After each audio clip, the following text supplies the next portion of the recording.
ओम अतुलित बलधामं हेमशैलावदेहं धनुजवन कृशानं ज्ञानिनाम् अग्रगण्यं सकलगुणनिधानं वानराणां धीशं रघुपति प्रिय भक्तं वातजातं नमामि। नमस्कार, स्वागत है आपका आचार्य वाणी में। मैं आचार्य डॉक्टर विक्रमादित्य आपके साथ हूँ। आज हम बात कर रहे हैं सिंह राशि वालों के लिए कि नवंबर के मध्यकाल में सिंह राशि वालों के लिए ग्रहों का योग किस प्रकार का बन रहा है। देखिए, सिंह राशि वालों के लिए नवंबर बहुत महत्वपूर्ण है क्योंकि आपकी राशि के बिल्कुल सम्मुख भाव में चल रहे हैं शनि महाराज और वो होने जा रहे हैं मार्गी। शनि वक्री सिंह राशि वालों के लिए सीधी नहीं उल्टी चाल चल रहे थे और ये उल्टी चाल जो है कई बार परेशानी खड़ी करने की योग बना देती है। बजाय आगे बढ़ने की स्थितियाँ थोड़ी सी नामडोल होने की स्थिति बन सकती है। हर मामले में कई बार अड़ियल पना जो होता है वो ठीक नहीं होता है और शनि जब उल्टी तरह से चलते हैं तो गलत बातों में अड़ियल पना बनाने के योग बनाते हैं। और आपकी राशि के दृष्टिकोण से कई राशि ग्रह समझे, बृहस्पति, मंगल, ये सब के सब वक्री चल रहे हैं, कहीं कहीं कमज़ोर राशि में चल रहे हैं। तो ये सब कहीं ना कहीं कुछ ना कुछ उत्पात करने के योग दे रहे हैं। ऐसे में थोड़ा बोलने पर, वाणी पर संयम रखने की आपको बहुत प्रयास करना चाहिए। वाणी दोष ना उत्पन्न हो, वाणी से कहीं ना कहीं कष्ट ना उत्पन्न हो, ऐसे योग बनते हैं। ऐसे ध्यान रखते हुए कार्य करेंगे तो बहुत अच्छा रहेगा। सिलसिलेवार तरीके से समझ लें कि अगर जो नवंबर का मध्यकाल है वो आपके लिए सिंह राशि वालों के लिए क्या कुछ लेकर आ रहा है। 11 तारीख की यदि हम बात करें तो उस दिन सोमवार का अवसर, दशमी तिथि है और ग्रह नक्षत्रों के दृष्टिकोण से योग जो बन रहा है वो आपकी राशि के दृष्टिकोण से कुछ ना कुछ आपके लिए हिम्मत अच्छी रखते हुए कार्य करेंगे तो बहुत कुछ रास्ता बनेगा। विजन है आपके पास, ग्रह दिखा रहे हैं, विजन है, दिखाई दे रहा है। क्योंकि कई बार क्या होता है, जिस रास्ते हम जा रहे होते हैं तो यदि हमने मनोमस्तिष्क में वो सपना देखकर रास्ता बनाया होता है तो वो सही होता है, वो रास्ता आपको चलाने में अच्छी रहता है और इस वक्त वो विजन क्लियर आपको दिखाई दे रहा है, हमें समझ में आ रही है चीज़ें। पर शनि महाराज वक्री चल रहे हैं, ये थोड़ी सी विघ्न उपस्थित हैं। तो आप गलत घुमा के पकड़ना चाहते हैं तो उसको घुमा के पकड़ने की बजाय सीधी तरह से पकड़ने का प्रयास करेंगे तो अच्छा रहेगा। आशा दशमी है इस दिन, तो आशा जो है आपकी वो बिल्कुल अनुकूल आपके जाए। ऐसे में अच्छा ये रहेगा कि भगवान विष्णु की सुंदर उपासना करें तो आपके लिए कल्याणकारी योग बन सकते हैं। भगवान विष्णु शालिग्राम जी का सुंदर पूजन करें, कल्याणकारी योग बनेंगे। 12 तारीख मंगलवार एकादशी तिथि है और इस दिन एकादशी सबसे श्रेष्ठ एकादशी है। देवउठनी एकादशी से कहा जाता है नए कार्यों को आरंभ करने के लिए पूरा संसार उद्धृत हो जाता है। भगवान विष्णु भी शेषशय्या से जागकर संपूर्ण संसार के पालन का दायित्व निर्वाह करने के लिए तैयार हो जाते हैं। ऐसे में ग्रह परिवर्तन की तरफ जा रहे हैं और आपकी राशि में दिखा रहे हैं कि आप थोड़े से इस वक्त सुस्त हो सकते हैं क्योंकि ग्रह नक्षत्रों के दृष्टिकोण से थोड़ी सुस्तता जो है वो आपके अंदर हावी हो सकती है। कई बार लोग आपके हम जो सोच रहे हैं उस प्रकार से लोग कार्य नहीं करने देते हैं। ऐसे योग बन रहे हैं। जो हमने सोची प्लानिंग जो थी, हमारा विजन था, उसमें कहीं ना कहीं विघ्न उपस्थित करने के योग लोग लगातार रास्ते बनाएंगे। ये ग्रह साफ साफ दिखा रहे हैं तो उनको ठीक करने के लिए आपको खास ज़रूरत है कि आप शक्ति की। तो ऐसे में आप कोशिशें करें, सुंदर रूप से भगवान विष्णु की उपासना करें। भगवान विष्णु जिस प्रकार से उनका सुंदर पूजन किया जाता है, इस दिन वैकुंठ खाया जाता है। जो देवउठनी एकादशी है उस दिन शालिग्राम जी का पूजन करके उनका चरणामृत ग्रहण करें, सब कष्ट दूर होने के योग बनेंगे। यहाँ एक बात हम करना चाहेंगे अवश्य, क्योंकि अनसूच साया है और पूरे विश्व में इस दिन भारत में तो खासतौर पर हिंदू सनातन पद्धति में तो खासतौर पर शादियों के अंबार है। हमारे पास भी बहुत सारे इन्विटेशन आए तो हमने इस विचार किया तो ये शादी का मुहूर्त है कि नहीं है। ग्रहणगण दृष्टिकोण से इस बार देवउठनी एकादशी पे कोई शादी का मुहूर्त शुभ नहीं बन रहा है। वैसे तो अनसूच साया है लेकिन फिर भी गृह प्रवेश इत्यादि, देव प्रतिष्ठा इत्यादि में, विवाह इत्यादि में मुहूर्त अवश्य देखना चाहिए। तो मुहूर्त नक्षत्र शुभ नहीं हो रहे हैं, बृहस्पति उस कंडीशन में नहीं है जो पूर्ण ताकत में होना चाहिए विवाह इत्यादि संस्कार में। तो कम से कम हम एक यहाँ पर सुलह अवश्य देने का प्रयास करेंगे। तुलसी विवाह कर ही विवाह करें।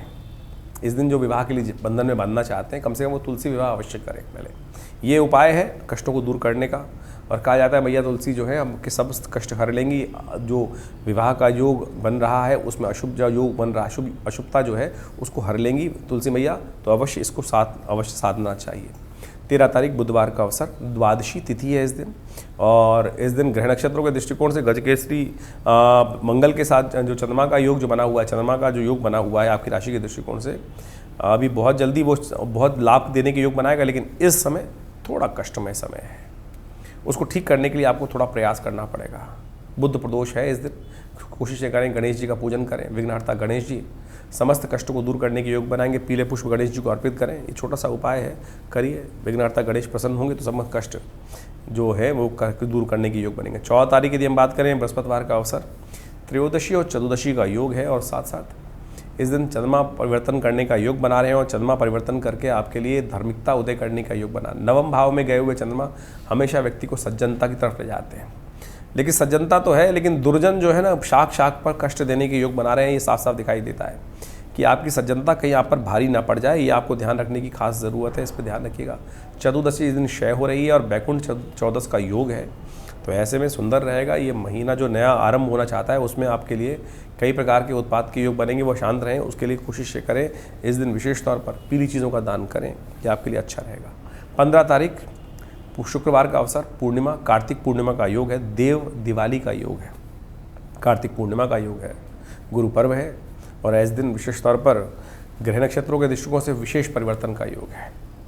तो सिंह राशि वालों, ये शनि महाराज जो हैं मार्गी होने जा रहे हैं। आपकी राशि के सप्तम भाव में चलते हुए शनि महाराज मार्गी होंगे शाम को करीब करीब 7:50 पर, और ये मार्गी होना शनि का आपकी राशि के दृष्टिकोण से बहुत महत्वपूर्ण रहेगा। ये आने वाले करीब करीब 5 महीने तक बहुत गति से आगे बढ़ेंगे। तो एक तो ध्यान रखें, विशेष तौर पर गति बहुत तेज़ रहेगी, ऐसे में बहुत सारी चीज़ों को रुकावट जो थी उनको दूर करने का रास्ता बनाएगा। लेकिन ट्रांजिट का पीरियड है, तो ऐसे में बड़ी सावधानी के साथ कार्य करने की ज़रूरत है। स्वास्थ्य का ध्यान रखें, जल्दबाजी ना करें और बहुत बैलेंस होकर छोटी छोटी बातों में हिम्मत ना हारें, इसका ध्यान रखते हुए कार्य करना आपके लिए बहुत ज़रूरी है। नित्यपति शनि स्तोत्र का पाठ करें, ये बहुत ज़रूरी है। हो सके तो नीले पुष्प, आजकल अपराजिता के पुष्प आते हैं, उनको भगवान को अर्पित करें, भगवान विष्णु को अर्पित करेंगे तो ये अवश्य विशेष तो भगवान कृष्ण का पूजन करें। भगवान कृष्ण को अपराजिता का पुष्प ना मिले तो मोर का पंख भी अर्पित कर सकते हैं, ये बड़ा श्रेष्ठ उपाय है। तो आपको विशेष तौर पर सिंह राशि वालों ये करने का प्रयास करना चाहिए। 4 महीने 5 महीने, मार्च 29 मार्च तक ये समय बहुत विशेष है आपके लिए, ट्रांजिट पीरियड है। अगर आप थोड़ा प्रयास कर लेंगे, थोड़ा सा ठीक हो जाएंगे तो, और कोशिश करें तुलादान भी अवश्य कीजिएगा इस समय में। तो सिंह राशि वालों के लिए शनि का ट्रांजिट जो बड़ा विचित्र प्रभाव उत्पन्न करने वाला रहेगा, लाभ भी दे सकता है और कहीं ना कहीं झटका भी दे सकता है। तो ऐसे में सावधान होते हुए बहुत सारी ग्रह गोचर को समझना पड़ेगा, आपके दिशा विशा को समझना पड़ेगा। तो आपको तो सब समझते हुए कार्य करेंगे। लग्न कौन सी है, राशि कौन सी है, तो राशि तो सिंह बता ही रहे हैं, लेकिन लग्न कौन सी है उसका आपको भी विचार करना चाहिए। लेकिन राशि के दृष्टिकोण से यदि हम बात कर रहे हैं तो इस बात को समझते हुए आप यदि कार्य करेंगे तो अच्छा रहेगा आपके लिए। 16 तारीख का अवसर, शनिवार का दिन पड़ रहा है, मार्गशीर्ष का महीना आरंभ हो रहा है, भगवान कृष्ण के प्रियतम मास का आरंभ हो रहा है और इसमें विशेष तौर पर प्रतिपदा की तिथि है इस दिन। और वृषभ राशि में सुंदर उच्च के होने जा रहे हैं, चंद्रमा बृहस्पति के साथ विराजमान होकर ये आपके लिए कई मामलों में सफलता देने के योग बना के लाए हैं 2-3 दिन में। ये कई मामलों में जो रुके हुए कार्य हैं उनको सफलता और गति देने का लिए आपके लिए समय बिल्कुल विराजमान हो गया बढ़िया तरीके से। सूर्य भी परिवर्तित होने जा रहे हैं, सूर्य भी इस दिन सुबह 7:32 पर परिवर्तित करके वृश्चिक राशि में जाएंगे और ये पराक्रम का नया उदय करने का रास्ता बनते दिखाई देंगे। गजकेसरी योग 2-3 दिन के लिए निर्माण हो रहा है आपकी राशि में, इसका पूर्ण लाभ लीजिए। शनि को बस मनाइए, शनि को ठीक करें, बस शनि को यदि अनुकूल कर लिया, शनिवार का दिन है, शनि को कोशिश करें तेल का दान करें, वो आपके लिए अच्छा रहेगा। 17 तारीख रविवार का अवसर, द्वितीया तिथि है मार्गशीर्ष के कृष्ण पक्ष की और ये मार्गशीर्ष या कृष्ण पक्ष विशेष तौर पर इस समय कई ग्रहों के लिए थोड़ा सा, मंगल इत्यादि जो ग्रह हैं वो कहीं ना कहीं थोड़े से ऐसी स्थिति बैठे हुए हैं जो पूर्ण लाभ नहीं लेने दे रहे हैं ग्रह नक्षत्रों के दृष्टिकोण से। तो ऐसे में मंगल को ठीक करना बहुत ज़रूरी है आपको। हमने विवेकानंद योगाश्रम में इस दिन नवग्रह शांति महायज्ञ रखा है, गायत्री का यज्ञ रखा है, आप उसमें सम्मिलित हो सकते हैं। हर रविवार को यज्ञ रहता है आश्रम पर, करीब करीब सुबह 8 बजे से आरंभ होकर करीब 10 बजे तक भंडारे के साथ चलता है। आप भी उसमें आइए, विभिन्न मंत्रों के साथ यज्ञ जो आश्रम में हो रहा है उनमें सम्मिलित हों, अपने नाम से यज्ञ करा सकते हैं, उसका लाभ मिलेगा कहीं ना कहीं, क्योंकि ग्रह थोड़े भारी चल रहे हैं, इनका उपचार करना बहुत ज़रूरी है। चंद्रमा विशेष तौर पर बृहस्पति के साथ गजकेसरी योग निर्माण कर रहा है, ये आपके लिए बड़ी अनुकूल परिस्थिति बना रहा है। 18 तारीख सोमवार का अवसर, तृतीया तिथि, मिथुन राशि में विशेष तौर पर जो आपकी, हम सिंह राशि बात कर रहे हैं उसी में मिथुन राशि में चंद्रमा प्रवेश कर रहे हैं। आपकी राशि के दृष्टिकोण से बात करें तो ये लाभ के रास्ते बनाएंगे आपके लिए, लाभ के रास्ते को प्रशस्त करते दिखाई दे रहे हैं। चतुर्थी का इस वक्त योग चल रहा है, चतुर्थी इस दिन व्रत किया जाएगा, तृतीया चतुर्थी का योग संयोग चल रहा है। नए कार्यों को आरंभ करने के लिए दिन अच्छा नहीं है, क्योंकि इस दिन भद्रा विद्यमान है, सुबह 8 बजे से लेकर करीब करीब रात्रि में ये योग रहेगा करीब करीब 7 बजे तक।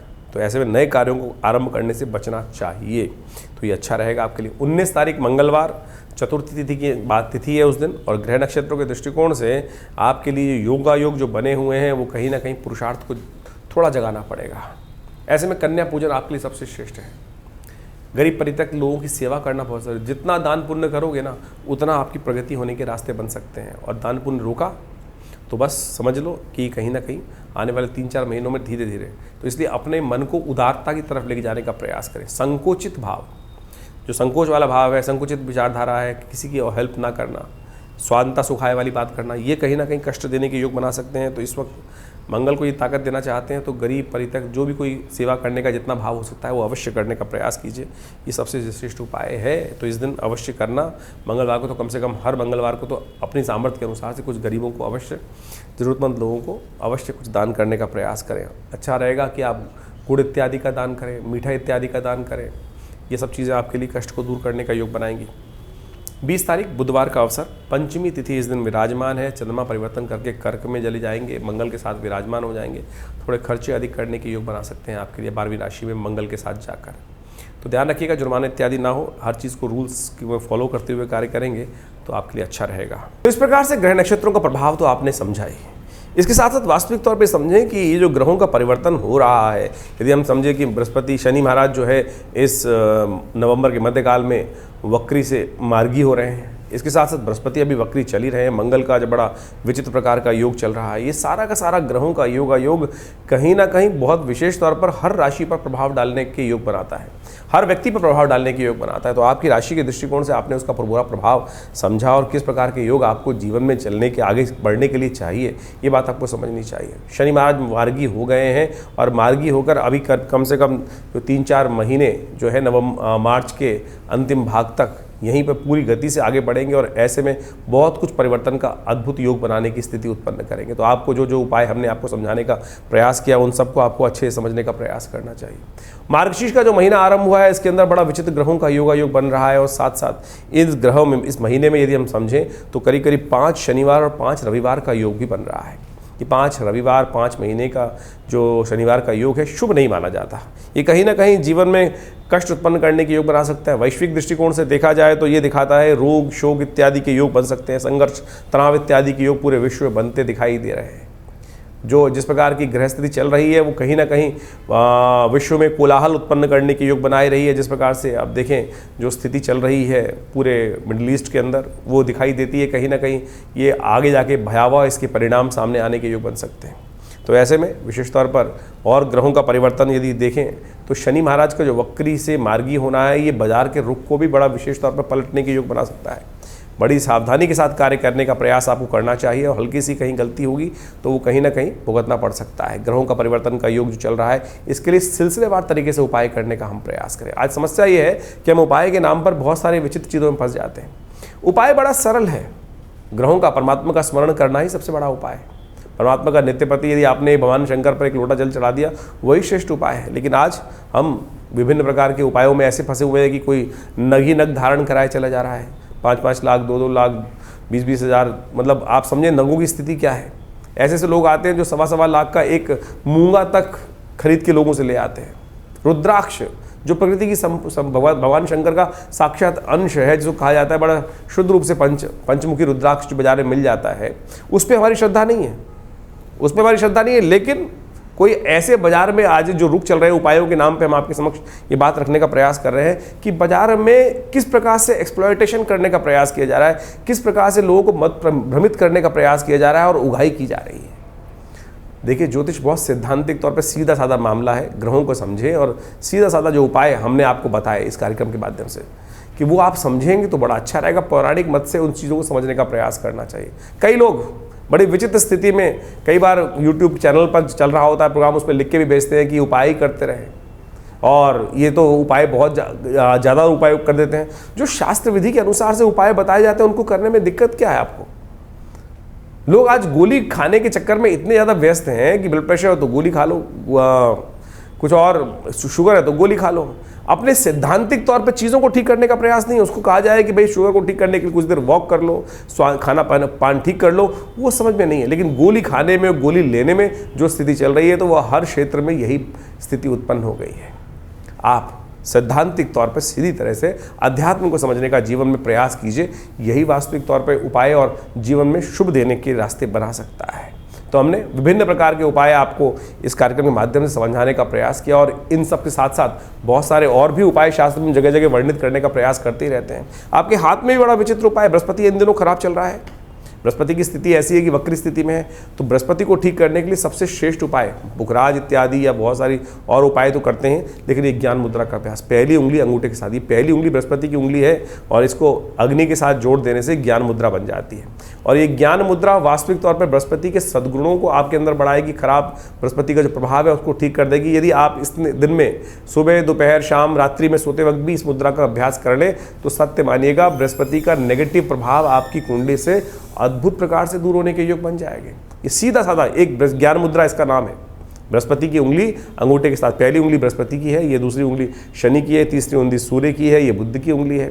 और इस प्रकार से विभिन्न ये जो आयाम हैं इनको हमें सीधे सीधे करने का प्रयास करना चाहिए। सीधी तरह से इस मुद्रा का अभ्यास, ज्ञान मुद्रा का अभ्यास, भगवान कृष्ण ने गीता का उपदेश इसी मुद्रा में दिया, ज्ञान मुद्राय कृष्णाय गीतामृत दुहे नमः। तो ये हमें समझने का प्रयास करना चाहिए कि शास्त्र में सब विधियों को बड़ी सरलता से उपस्थित करने का प्रयास किया गया है, लेकिन हमारा मति भ्रम ऐसा है कि हमको वो सेटिस्फेक्शन नहीं होता। अभी कुछ दिन पहले मैं हॉस्पिटल में बैठा हुआ पेशेंट देख रहा था, एक पेशेंट आई मेरे पास, बोले नींद नहीं आती और मैं बाजार से जो सरकारी जो गोली खाती हूँ उसी को खाती हूँ तभी नींद आती है, लेकिन बाजार से जो गोली लेके आती हूँ शायद वो नकली है। नहीं, नकली नहीं है, आपके मनोमस्तिष्क में विचार है, ये विचार है आपके मनोमस्तिष्क में जो आपके ऊपर एक प्लेसिबो इफेक्ट करके प्रभाव डाल देता है कि नहीं ये नकली है वो असली है। नींद जो की जो दवाई है वो नींद नहीं ला रही, नींद आपका विश्वास ला रहा है। जो ग्रह का उपाय है वो आपका विश्वास कर रहा है, सही तरीके से कर रहा है। ये पैसे खर्च करके, जो लाखों रुपए खर्च करके लोग आज कई प्रकार की परिस्थिति को उत्पन्न करने का प्रयास करते हैं, वो उपाय बिल्कुल मंत्र का प्रभाव है, अनुष्ठान का प्रभाव है, नगु का प्रभाव है, लेकिन मुख्य विश्वास जो उपाय है वो आपका विश्वास है। यही आपको समझने का प्रयास करना है। और जितना आपका विश्वास कच्चा होगा उतना इस संसार में हर शाख पे उल्लू बैठा है। आप समझ लें, हर शाख पर कहीं ना कोई लूटने के लिए बैठा है, हर मोड़ पे कहीं ना कहीं कोई लूटने को बैठा है, फिर आप लूटते जाइए। तो सीधी तरीके से ज्योतिष के सिद्धांतों को हम इस कार्यक्रम के माध्यम से आपके समक्ष उपस्थित करने का प्रयास करते हैं, और ये विशेष तौर पर इस सब सिद्धांतों को आप समझेंगे तो अच्छे रूप से कार्य करने के योग बना पाएंगे। इन दिनों ग्रहों की स्थिति जो है वो हमने आपके समक्ष उपस्थित करी। हमारे आश्रम से बहुत सारी विभिन्न प्रकार की पुस्तकें समय समय पर निकलती रहती है ज्योतिष के दृष्टिकोण से, बहुत सारे ग्रंथ, बहुत सारे किताबें, करीब 50 से ऊपर डिफरेंट किताबें आश्रम की तरफ से प्रकाशित की गई हैं। उन सबको भी आप पढ़ सकते हैं और आश्रम से जुड़ सकते हैं। समय समय पर आश्रम में बहुत सारे कार्यक्रम भी रहते हैं और सुंदरकांड के कार्यक्रम, यज्ञ इत्यादि का हर रविवार को विशेष यज्ञ होता है। हर रविवार को विशेष यज्ञ में जो नवग्रह शांति महायज्ञ के नाम से सुबह 8 बजे से लेकर करीब 10 बजे तक कार्यक्रम चलता है, उसमें आप सादर आमंत्रित हैं और विशेष तौर पर उन सब कार्यक्रम में जुड़कर आप आश्रम के साथ जुड़े, यज्ञ में भाग लें, भगवती का दर्शन करें। हाँ, एक बात और, बहुत सारे लोग आज हमारे आश्रम में कई बार कॉल करके कहते हैं कि हमारी आचार्य विक्रमादित्य जी से बात हुई है, मेरे से बात हुई है। मेरे से बिना अपॉइंटमेंट के बात नहीं हो पाती है। आप जब भी आप कोशिश करें हमसे बात करने के नाम पर कोई बात करना चाहता है हमसे, तो फेस टाइम पे ही बात करने का प्रयास करें। मुझे कई कंप्लेंट इस प्रकार की आई हैं बहुत सारे हमारे आश्रम के जो लोग हैं उनके द्वारा, कि कई लोगों ने कह दिया कि कोई आचार्य विक्रमादित्य बनकर आपसे फ़ोन पर बात कर लेता है। तो भाई, या तो मिलना चाहते हैं तो विवेकानंद योगाश्रम दिल्ली में आए। मैं दिल्ली में ही रहता हूँ, दिल्ली में ही हमारा आश्रम है। विवेकानंद योगाश्रम लक्ष्मी नगर जमुना पार्क में बहुत बड़ा आश्रम है, यज्ञ हॉस्पिटल है पूरा प्राकृतिक चिकित्सा योग का। मैं कहीं और नहीं जाता हूँ, केवल विवेकानंद योगाश्रम दिल्ली में। या फिर आप मुझसे मिलना चाहते हैं तो यहीं आकर आप मिल सकते हैं, या फ़ोन पे बात करनी है तो फेस टाइम पे फ़ोन पे बात कर लें। व्हाट्सअप पे जो कॉल कर रहे हैं, बात कर रहे हैं, उस पर आप वीडियो कॉल पे बात कर सकते हैं। लेकिन अगर कोई आपको ये कहता है कि मैं आचार्य विक्रमादित्य बोलकर आपसे बात कर रहा है, कोई पैसे लेना चाहता है, तो वो गलत है। तो इस बात को आप ठीक करते हुए, समझते हुए कार्य करेंगे तो अच्छा रहेगा। हमने आपके लिए ये सूचनार्थ इस कार्यक्रम में विषय डाला है, तो इस बात से आप अच्छे से समझ लीजिए, क्योंकि इस समाज में बहुत सारे लोग हैं कि जो नाम खराब करने की स्थिति उत्पन्न करते हैं। तो आप आशा करते हैं आप सरलता से सब चीज़ों को समझते हुए कार्य करेंगे तो अच्छा रहेगा। धन्यवाद, नमस्कार।